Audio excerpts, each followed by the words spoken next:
요한복음 속에는 표적이 기적이 아니라 표적입니다. 여러분 이것을 꼭 기억을 하셔야 돼요. 표적이라고 하는 것은 표지판 자체에 목적이 있는 게 아니죠. 표지판을 보시면 어느 방향을 가르치면 그거 보고 그리 가라는 거예요. 예를 들면 앞으로 조금만 가시면 이쪽에 근대역사 박물관이 있습니다. 표지판을 보고 표지판 앞에 딱 서서 기념사진 찍고 다 왔습니다. 그렇게 가는 분이 있으면 정상이에요? 아니면 잘못 생각한 거예요? 잘못 생각한 거죠. 우리가 요한복음에서 만나는 표적도 마찬가지입니다.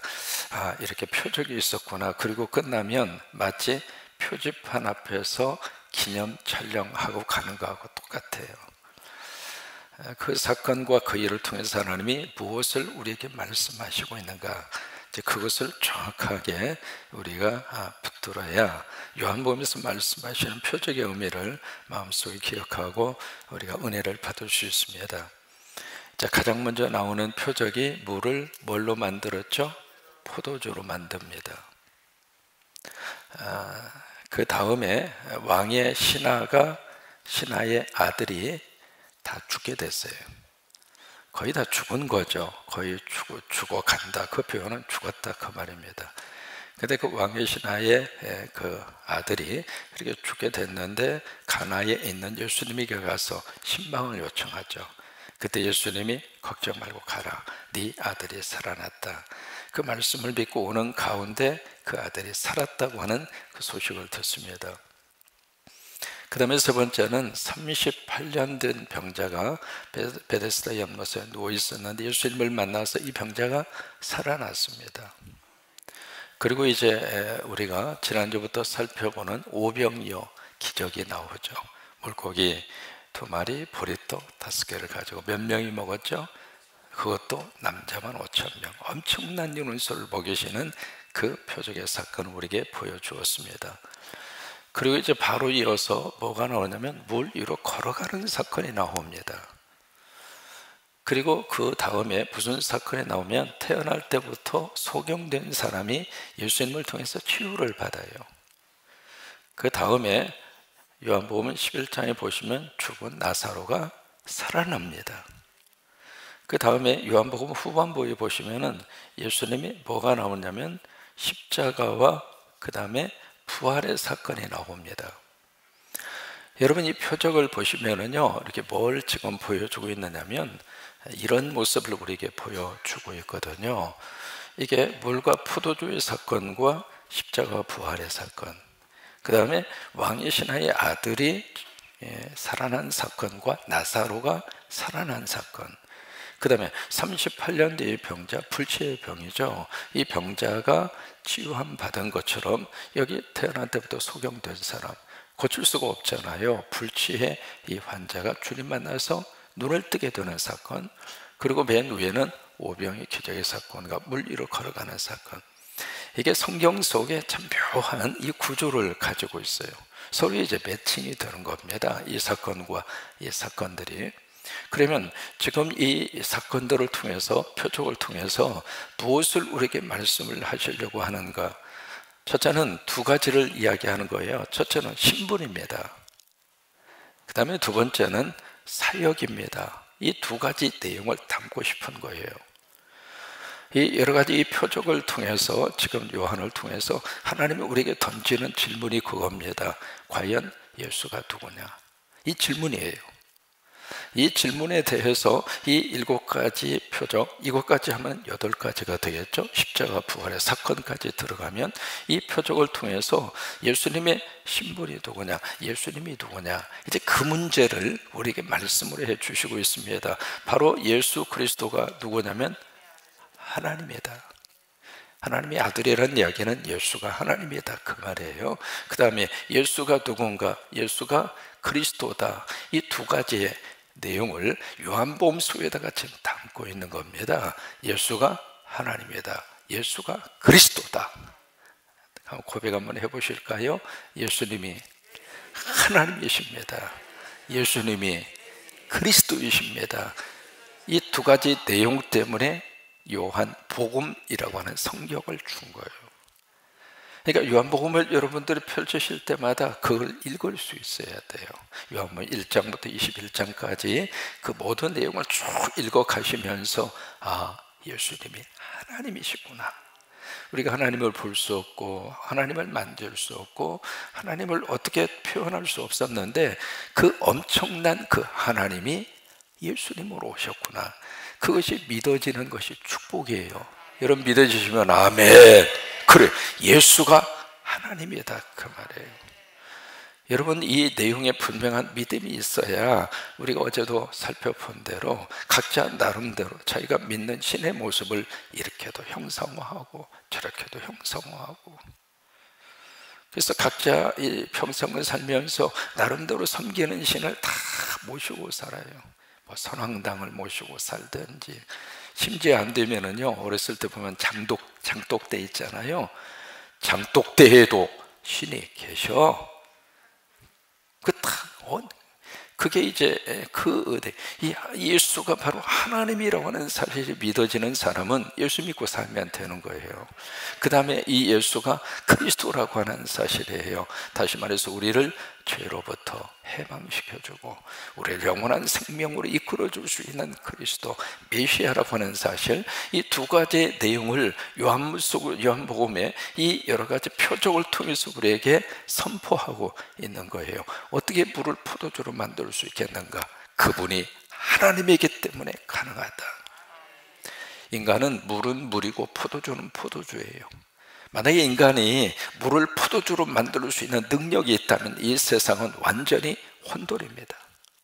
여러분, 이 세상에 물이 남아나겠어요? 전부 다 한 잔씩 잡수시고 얼굴이 빨개 가지고 이게 물을 드렸는데 주여 이 시간 포도주가 되게 하옵소서, 그리고 포도주를 뻘컥뻘컥 마시고 그러고 있으면 이 세상의 질서가 완전히 파괴되는 거예요. 인간은 물은 물이고 포도주는 포도주여야 인간 사회가 제대로 굴러가는 거예요. 왜 이렇게 사회가 자꾸 이상한 방향으로 가려고 할까? 물을 포도주로 만들어 먹으려고 하는 인간이 있어요. 푸틴이 왜 지금 저 엄청난 지금 역사 앞에 아마 두고두고 푸틴이라고 하는 그 이름 자체가요, 히틀러보다도 더 악한 사람으로 기록이 될 겁니다. 왜 그렇게 무모한 짓을 하고 이유 없는 행동을 하고 왜 그럴까? 전쟁 중에서도 가장 최악의 전쟁이라고 그러잖아요. 여러분, 아무리 지금까지 전쟁이 있었어도 민간인들을 학살하는 전쟁은 흔하지 않았습니다.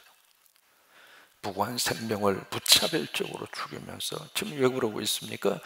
물을 포도주로 만들어 먹고 싶어서 그런 거예요. 그러니까 물을 포도주로 만들 수 있는 분은 하나님밖에 안 계세요. 그러니까 바로 그 사실을 이 표적을 통해서 우리에게 말씀을 하시는 거예요. 표적을 봤니? 그래, 이분이 하나님이다. 이 십자가 부활도 마찬가지입니다. 어떻게 죽은 자가 다시 살아날 수 있겠는가? 하나님이기 때문에 가능한 거예요. 그러니까 인간의 이성과 인간의 생각으로 이해하면 이해가 안 되는 거죠. 왜? 하나님의 세계를 어떻게 인간의 이성으로 다 이해할 수 있겠어요? 근데 이 사건을 통해서 말씀을 하시고 있는 겁니다. 여기 왕의 신하의 아들도 마찬가지고 나사로도 마찬가지고 다 죽었잖아요. 어떻게 죽은 사람을 살려낼 수 있겠느냐고요. 그런데 하나님은 하실 수 있는 거예요. 하나님은 우리에게 그런 생명을 주시는 분이 하나님이세요. 나를 이 땅에 태어나게 하신 분이라면, 나를 우리가 이 세상에서 천국으로 데려갈 수 있는 분이라면, 나를 이 죽음의 무덤에서 무덤물을 깨뜨리셔서 우리를 살릴 수 있는 분이 하나님이라고 하는 사실이에요. 어떻게 1, 2년도 아니고 38년 동안이라 누워 있었던 그 환자를 어느 의사가 어느 병원에서 그를 고칠 수 있습니까? 여기에 태어날 때부터 소경된 사람을 누가 그의 눈을 뜨게 할 수 있는 능력 있는 사람이 누구예요? 창조주 하나님이라고 하는 사실이에요. 여러분, 이게 한두 번도 아니고 이렇게 지속적으로 여기 7번씩이나 이 표적을 계속으로 보여주는 이유는 믿고 살아라 그 말이에요. 행여도 여러분 가운데 의심하는 분이 계신다면 이 설교를 들으시고 마음속에 100% 확신을 가지고 그렇구나, 예수가 하나님이구나. 그 클라이막스가 어디인가? 오병이어입니다. 그러니까 오병이어라고 하는 이 사건은 단순히 작은 물질을 가지고 많은 사람을 먹이는, 최소한의 경비로 최대의 이윤을 남기는 경제적인 효과를 보여주기 위한 행동이 아닙니다. 하나님이라고 하는 사실을 극대화해서 우리에게 클라이막스로 보여주고 있는 사건이 오병이어의 기적의 사건이고, 바로 이어서 물 위로 걸어가는 사건이 그것을 우리에게 보여주고 있는 거예요. 그래서 바로 이런 사건들을 통해서 예수가 하나님이고 예수가 그리스도라고 하는 사실, 그러면 왜 이것을 이렇게까지 강조를 하는가? 요한복음이 쓰여진 시기가 AD 90년에서 100년입니다. 그럼 예수님이 AD 30년에 십자가에서 돌아가시고 부활하신 다음에, 그리고 승천하셨죠.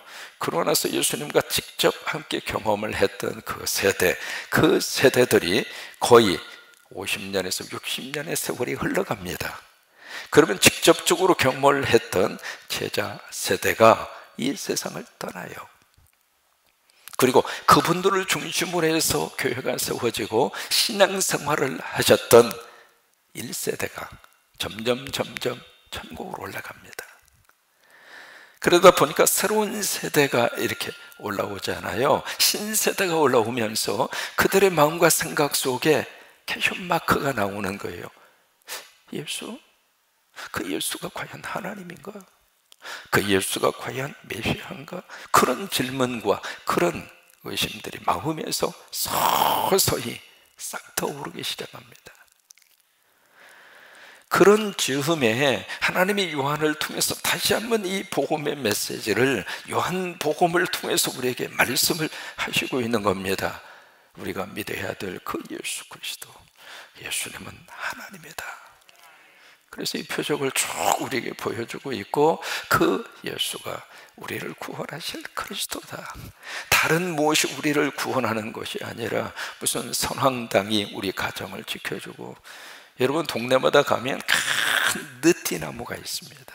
그 느티나무에 가면 꼭 거기에다가 줄로 지푸라기로 해서 이렇게 쭉 해서 거기다 이렇게 숯불 같은 거 끼워놓고, 보신 분들 아실 거예요. 뭐 하얀 헝겊도 갖다 끼워놓고, 그런 대상들이 우리를 구원하고 우리의 생명을 지켜주고 우리의 가정을 보호해 주는 것이 아니라 바로 예수가 하나님이고 예수가 그리스도라고 하는 사실, 그것을 우리에게 정확하게 말씀으로 우리에게 해 주시고 있는 것이 요한복음이에요. 그 다음에 두 번째로, 예수님이 이 땅에 오셔서 그러면 어떤 사역을 하시는가, 어떤 일을 하시는가, 그것이 바로 살림이에요. 오늘 본문에서도 살리리라라고 하는 단어를 계속 강조해서 말씀을 하시고 있거든요. 39절에 보시면, 39절 함께 읽습니다. 나를 보내신 이의 뜻은 내게 주신 자 중에 내가 하나도 잃어버리지 아니하고 마지막 날에 다시 살리는 이것이니라. 살린다고 하는 표현을 거기서 쓰시고 있죠. 40절 또 있습니다. 내 아버지의 뜻은 아들을 보고 믿는 자마다 영생을 얻는 이것이니 마지막 날에 내가 이를 다시 살리리라 하시리라. 44절도 함께 있습니다. 나를 보내신 아버지께서 이끌지 아니하시면 아무도 내게 올 수 없으니 오는 그를 내가 마지막 날에 다시 살리리라. 여러분, 이 새벽에도 하나님이 나를 이렇게 이끌어 주셨어요. 하나님이 나를 이 성전으로 보내주셨어요. 하나님이 이 새벽의 시간에 나를 깨우셔서 이 예배의 자리로 우리를 인도해 주셨어요. 그러니까 그 모든 사람들을 어떻게 할 것인가? 내가 살리리라. 여러분, 이것이 살림이에요. 살림. 그러니까 예수님이 이 세상에 오셔서 하신 예수님의 사역은 살림이에요. 예수님 믿으시고 살아난 줄로 믿습니다. 예수님 믿으시고 살아날 줄로 믿습니다. 여러분, 예수님 믿으시고 살림에 복 받으세요. 예배 드리시면서 내 생각이 살아나고, 내 의식이 살아나고 내 감정이 살아나고. 그래서 지금 여러분 새벽 예배 마치시고 월명공원 한번 쭉 걸어보세요. 세상이 얼마나 좋은지. 그 걸을 때마다 너무 감사한 거예요. 세상에 도심권 바로 옆에 이렇게 산이 있고, 산 위에 올라가면 바다가 보이고, 이쪽을 보면은 호수가 보여.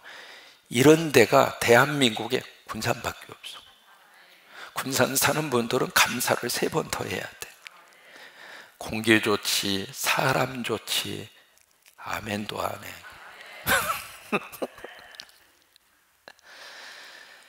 이게 내 속에 감정이 살아나는 거예요. 지금 벚꽃이 피려고 몸을 팍 조금 있다 나갈 거야 하면서 벚꽃이 기다리고 있는데, 어제 보니까 큰 벚꽃, 큰 이 벚꽃, 뭐라고 표현할까요? 등치라고 표현할까? 뭐라고 표현할까? 그 나무 둥글 거기에 벌써 벚꽃 하나가 성질 급한 녀석이 나왔어. 벌써 뾰족 얼굴을 내밀고 나왔지롱 하고 딱 보면서 그랬어요. 안녕, 하이. 감정이 살아나는 거예요. 그러니까 예수님 믿으면서 하나님께서 우리 감정을 살리시기를 원해요. 가정 안에서 이렇게 보면서, 식구들을 보면서, 나 당신 만나 참 좋구만, 나 당신 만나서 행복하구만. 맨날 볼 때마다 인상 팍 쓰면서 이 인간 만나서 이 고생을 하고 있구만. 애를 탁 앉혀놓고, 애미 말 잘 들어, 일생일대 최대의 실수 2가지를 했다. 첫째, 네 애비 만나는 것이 일생의 실수야. 그러면 그 말을 듣고 이 아이가 은혜 받고 아멘. 아니에요. 살림의 복입니다. 예수 믿고 살아나는 겁니다. 감정도 살아나고 내 인생을 바라보는 시각도 살아나고 오늘 하루를 사는 이 삶의 자리를 바라보는 내 입장도 살아나고. 이게 예수님이 오셔서 이 땅에서 하시는 사역이에요. 살림이에요. 살림이에요. 저는 이 살림이라고 하는 말만 생각하면 너무 행복해요. 우리 성광교회 모든 성도들은 이 살림의 복 다 받으시고, 그리고 우리 교회 때문에 세워지는, 십자가 세워진 교회마다 다른 것은 우리가 고집하지 않더라도 거의 다 교회 이름 뭐라고 붙이든지 그건 본인들이 해야 할 문제이고, 살림 하나만은 고집스럽게 붙이고 싶은 거예요. 살림이에요. 살림. 왜 예수님이 이 세상에 오셔서 정말 하고 싶었던 예수님의 사역의 본질과 핵심이 살림이에요. 살림. 살아나리라. 이 살림을 오늘 성경은 뭐라고 이야기하는가? 영생이라고 표현을 합니다. 영생이라고 하는 단어. 그러니까 살림과 영생이 함께 가는 거예요. 영생은 시간의 무한적인, 시간이 한도 끝도 없이 지속되는 거, 물론 영생이죠. 우리가 이 세상에 죽어서 하나님 나라 가면 영생입니다. 물론 그런 영생도 우리에게 바라보고 그것을 믿고 우리가 살고 있고요. 또 하나, 이 영생에 또 다른 의미가 있습니다. 이 세상에 살면서도, 오늘 하루를 살면서도 하나님과 함께 살면 영생이에요. 하나님의 손 꼭 붙잡고 하나님과 함께 대화하고 하나님 머릿속에 생각하고 그렇게 살면 오늘이 영생이에요. 오늘이 영생. 이게 요한복음 속에서 담아주고 싶은 요한복음의 가장 중요한 골자입니다. 그러면서 이 표적과 더불어서 7가지 예수님의 자기 선언, 이게 요한복음에서 잊어버리시면 안 됩니다. 이게 오병이의 기적이라고 하는 이 사건도 요한복음 6장 속에 아주 길게 주고받는 거예요. 왜 그러는가? 사람은 땅의 의식과 1차적인 자기 이해 수준 그 이상을 뛰어넘기가 힘들어요. 그래서 모든 생각이 1차적인, 다시 말해서 육의 차원에서 머물러요. 개념도 그러고 사건도 그러고 그 사건을 해석하는 것도 그러고. 그러니까 떡하면 오병이의 기적의 떡이라는 말, 어떤 면에서 이어령 교수는 그렇게 표현합니다. 떡이라고 그러니까 떡은 어쩌다 한번 먹는 거 아니냐, 여러분, 그죠? 떡을 매일 밥처럼 잡수는 분 계세요? 그거 아니잖아요. 호박떡, 그거 어쩌다 한번 먹는 거예요. 우리 4월 16일 날 우리 새벽기도 마지막 시간에 우리 부활 동산에 가서, 거기 가서 우리 부활절 이전 새벽 예배 여러분 꼭 참석 한번 하셨으면 좋겠어요. 떳떳하게 입으시고 여러분 일생에 예배 가운데 예배의 어떤 현장 속에서 그 속에서 느끼는 은혜와 축복이 다를 거예요. 제가 1987년도에 미국에 가서 처음으로 부활절 새벽 예배를 묘지에서 드렸어요. 그때 감격을 제가 지금도 가지고 있어요. 그러니까 여러분들이 꼭 4월 16일 나포에 있는 부활동산 다 안내해 드리겠습니다. 그 오셔서 꼭 그 예배에 참석을 하세요. 그 예배 마친 다음에 뭘 좀 드렸으면 좋겠다 싶은데 우리 김민재 장로님이 좀 허락을 하셔서 우리 김민재 장로님이 그때 떡을 내시기로 했거든요. 장로님, 맛있는 떡 주세요. 뜨뜻한 떡 주세요. 여러분, 떡이라고 하는 것은 어쩌다 한 번씩 먹는 거거든요. 그래서 이어령 교수는 떡이라고 그러지 말고 밥이라고 그러자. 왜? 밥은 매일 먹어야 되잖아요. 이것을 이제 유럽식으로는 빵이라고 그랬어요. 빵이라고. 그러니까 유럽 사람들은 빵 하면 개념이 오는 거예요. 왜? 빵이 주식이니까. 우리는 떡, 빵 별로 머릿속에 잘 이미지가 잘 들어오지 않는데 우리식으로 말하면 밥이에요. 밥. 그러니까 오병이어를 이 기적의 사건이 거기서 밥을 주셨다. 그 밥이라고 하는 그 차원이 늘 먹는, 우리가 일상삶 속에서 먹는 그 밥도 우리에게 필요합니다만은 또 하나 그 차원을 주님은 끌어올리셔서 영원한 밥. 이게 바로 구약에서 말씀하시는 만나 사건하고 서로 연관을 짓고 있는 겁니다. 구약의 만나, 이 만나는 광야에서 40년 동안 하늘에서 내려오는 만나, 그 만나를 먹고 이스라엘 백성들이 살았지만은 이 만나를 먹었던 그 사람들이 모두가 다 어떻게 했는가? 죽었다 이거예요. 여러분, 그렇다고 만나가 필요 없다 그 말은 아닙니다. 만나가 있어야 되죠. 오늘 살면서도 하나님이 여러분들에게 이 경제적인 문제, 먹는 문제 하나님이 도와주시기를 축복합니다. 그러니까 만나 문제를 도외시하면 안 됩니다. 그러나 이 만나를 먹었던 조상들은 죽지 않았느냐? 그러나 여기에서 예수님이 말씀하시는 이 생명의 만나, 바로 이것이 오병이어입니다. 예수라고 하는 만나를 먹는 사람은 어떻게 하는가? 영생하리라. 영원히 죽지 아니하리라. 이것을 요한복음 6장 속에서 아주 강조하면서 우리 말씀을 하시는 거예요. 그러면서 나를 먹어라. 나를 먹어라. 여기에 예수님이 나는 무엇이다라고 하는 첫 번째 선언이 나옵니다. 35절이에요. 35절 같이 한번 읽습니다. 예수께서 이르시되 나는 생명. 여러분, 이게 요한복음에서 나오는 에고 에이미, 나는 무엇이다 라고 하는 첫 번째 선언입니다. 나는 생명의 떡이다. 이 부분을 48절에서 한 번 더 강조해서 말씀을 하십니다. 내가 곧 생명의 떡이다. 그래서 6장부터 시작을 해서 계속해서 나는 세상의 빛이다. 나는 양의 문이다. 나는 선한 목자다. 나는 부활이고 생명이다. 나는 길이요 진리요 생명이다. 나는 참 포도나무다. 이런 식으로 예수님이 7번에 거쳐서 나는 무엇이다.